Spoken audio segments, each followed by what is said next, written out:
iluminado seja o nosso encontro com Jesus e o seu Evangelho.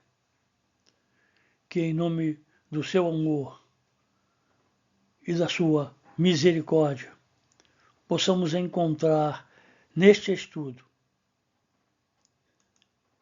que despertas de nosso nobre irmão Emanuel, do livro Pão Nosso, lição 172. Que despertas significa o que fazemos nascer no coração de nossos irmãos quando nos encontramos com eles.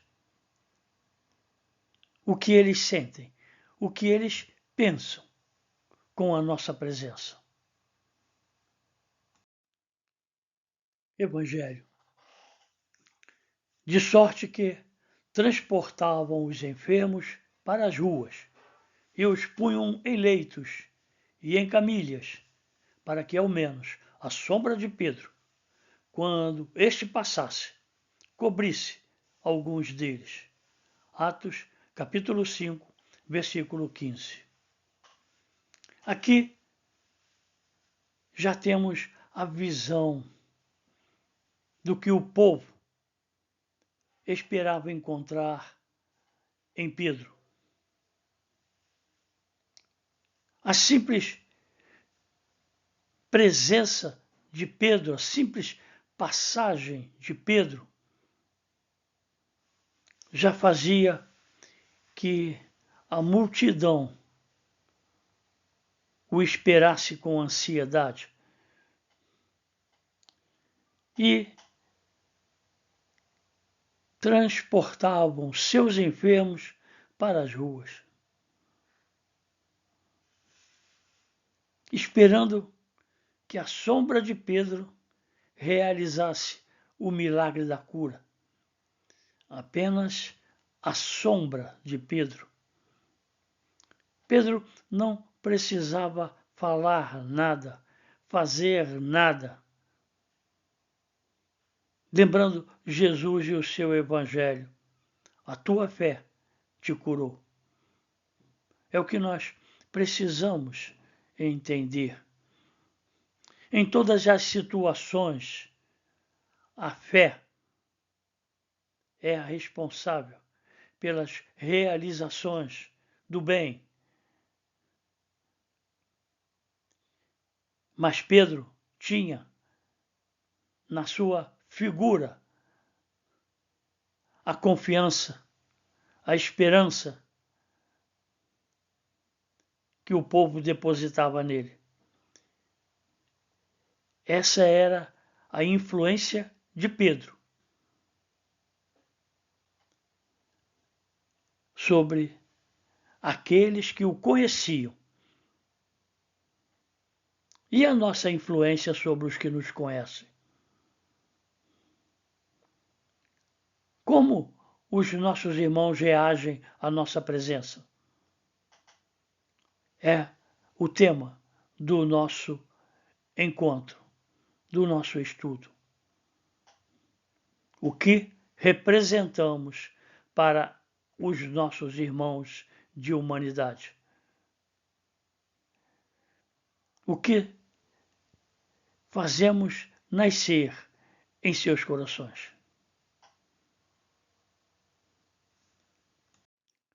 Vejamos alguns exemplos do comportamento humano que despertam reações destrutivas nos corações que lhe sofrem as influências.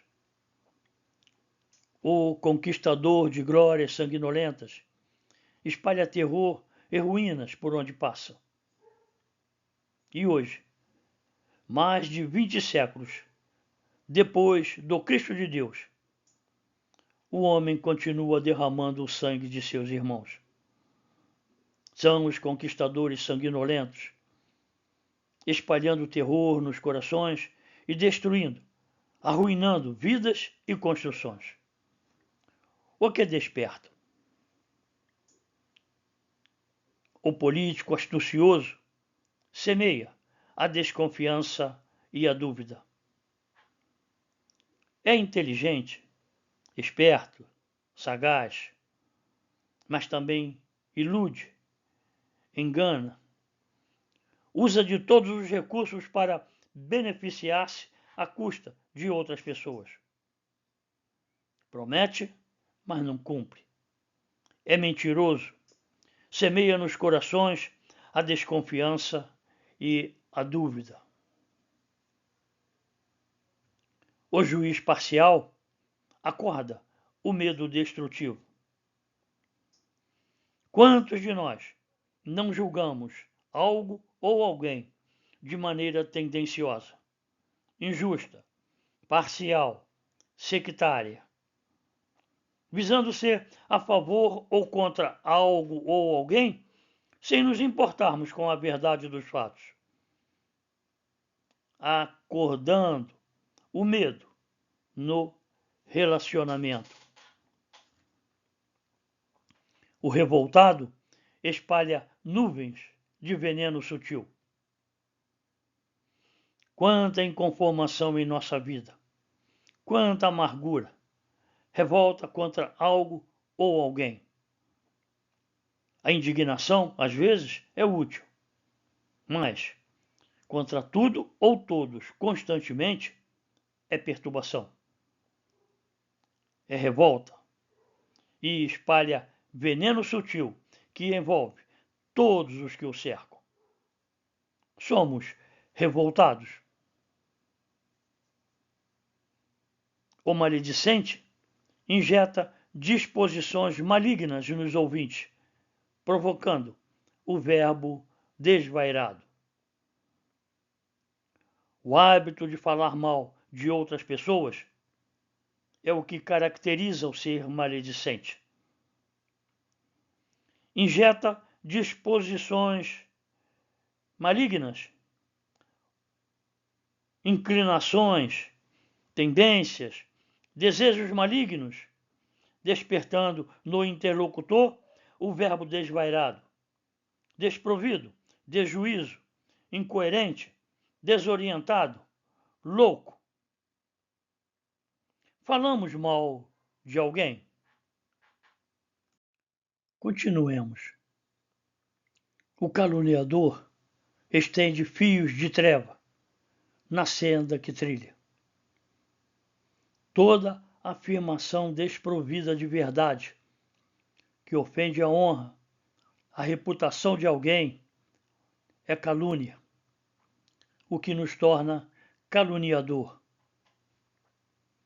Toda acusação falsa, todo ato de má-fé, todo comportamento falso, toda mentira, são fios da treva no caminho que percorremos.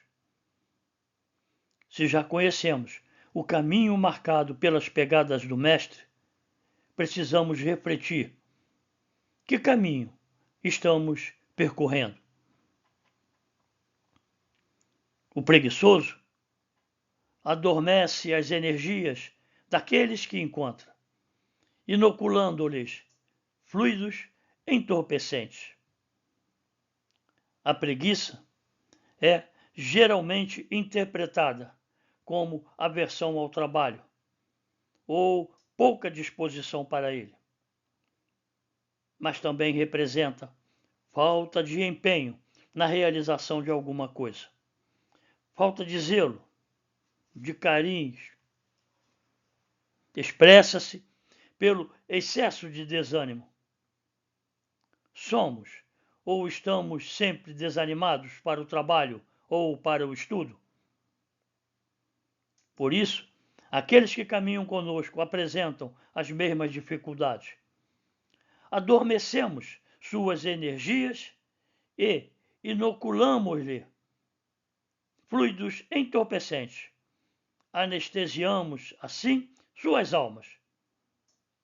Reclamar dos nossos? Por quê?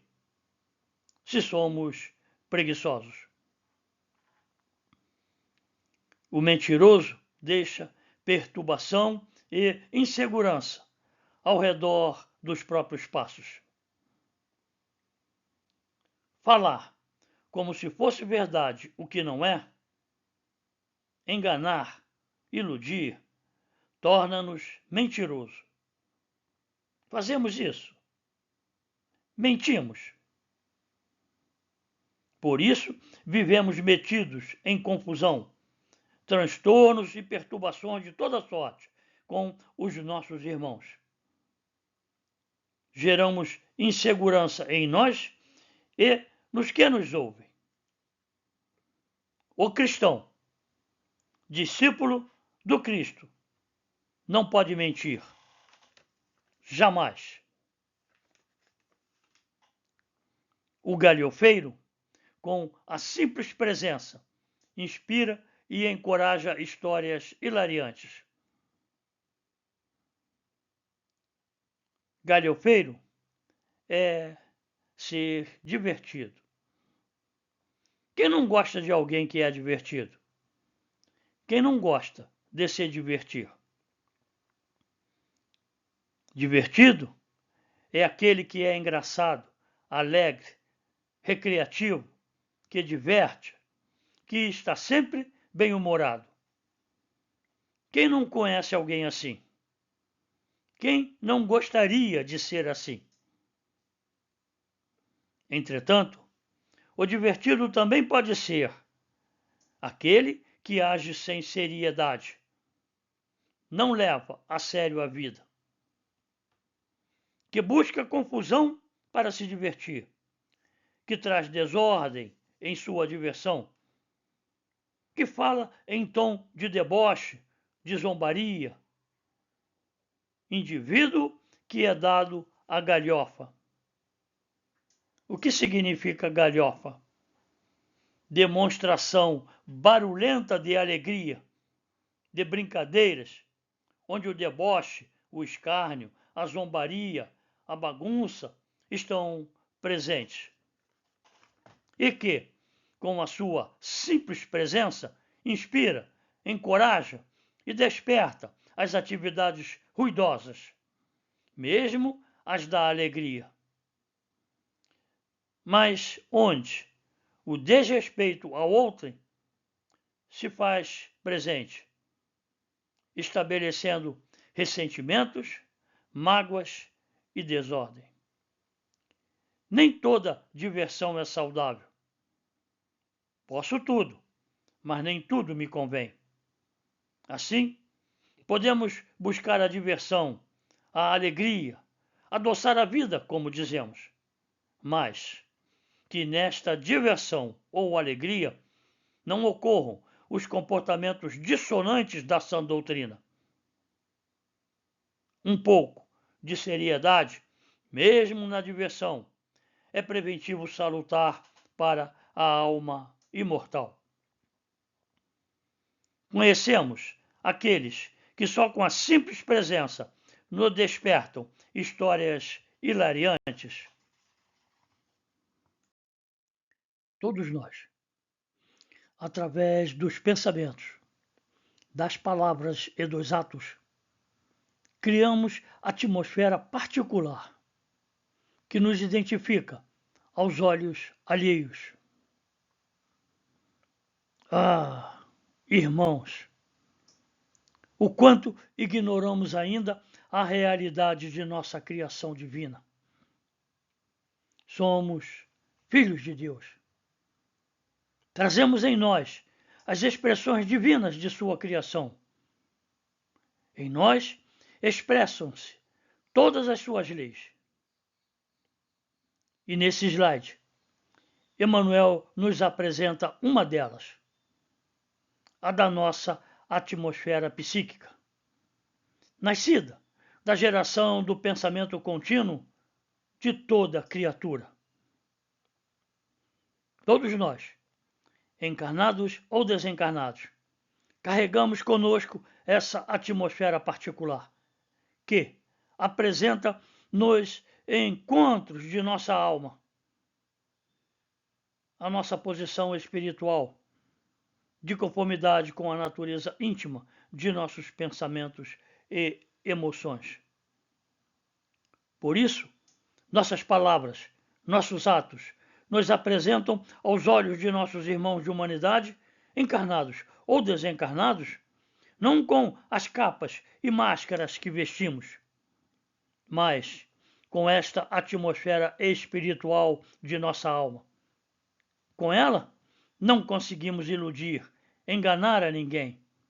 E todos podem nos identificar essa natureza pelas emoções que lhes nascem no íntimo, com a nossa presença.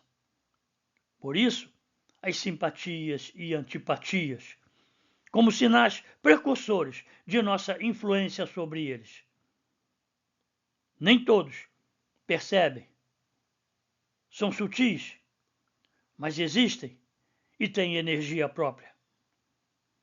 Temos consciência dessa realidade? Por que, então, não cuidamos de nos apresentar na vida iluminados pelo bem, pelos pensamentos nobres? Acordemos. A sombra de Simão Pedro, que aceitara o Cristo e a ele se consagrara, era disputada pelos sofredores e doentes. Aqui nós temos a atmosfera particular de Pedro,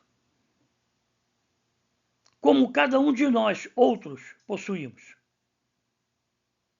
A dele, Pedro, era disputada pelos enfermos, pelos sofredores. A nossa, só Deus sabe. Precisamos cuidar. A dele, Pedro, foi conquistada pela sua consagração ao Cristo. Não nas manifestações exteriores de sua fé, mas no trabalho de renúncia e sacrifício a favor dos mais infelizes.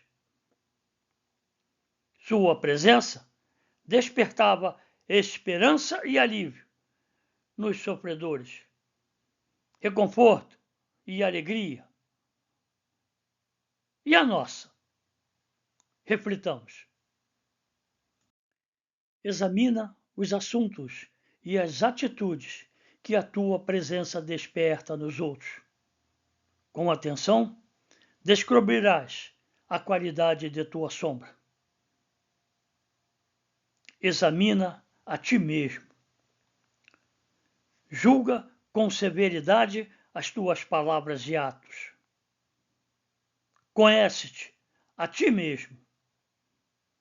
São os primeiros passos para depois observarmos com atenção o que despertamos com a nossa presença no coração e na alma de nossos irmãos.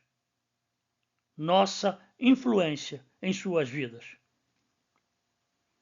Qual a qualidade de nossa sombra? O que despertamos? Se te encontras interessado em aquisição de valores iluminativos com Jesus, será fácil descobrires as próprias deficiências e corrigi-las. E se realmente estivermos interessados nas aquisições dos valores iluminativos com Jesus, identifiquemos em nós as próprias deficiências e travemos o bom combate para a correção e a eliminação do mal que ainda trazemos no coração. Vigiai e orai. Que Deus, nosso Pai, nos ilumine e abençoe.